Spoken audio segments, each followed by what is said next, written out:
Hindi muna sinimula ng Commission on Elections sa pag-iimprenta ng mga balota para sa una sanang parliamentary elections sa Bangsamoro Autonomous Region in Muslim Mindanao o BARM. Dapat kasabayan ng midterm election sa May 12. Pero sinertipika ang urgent ni Pangulong Bongbong Marcos ang panukalang ipagpaliban ang BARM elections.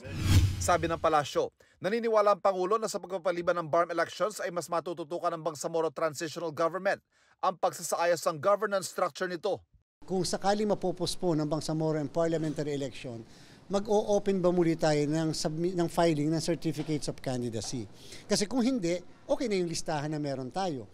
Pasado na sa second reading sa Senado ang panukala nitong iurong ang BARM election sa Oktubre. Ang mga kasunod naman ayon sa bill, isasabay sa mga susunod na national and local elections. Bukod sa dagdag seguridad, kundi kasabay sa eleksyon, nabanggit ang pagkalas ng sulu sa BARM.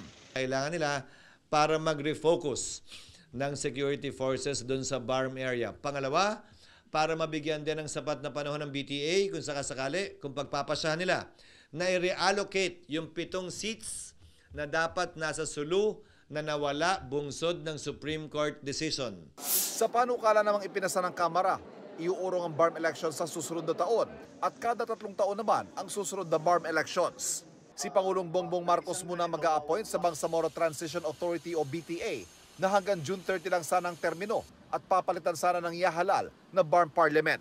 Bago nito'y napospone na ang dapat sana'y BARM elections noong 2022 dahil sa COVID pandemic. Kaya in-extend lang ang termino ng kasalukuyang BTA na appointed ni dating Pangulong Rodrigo Duterte.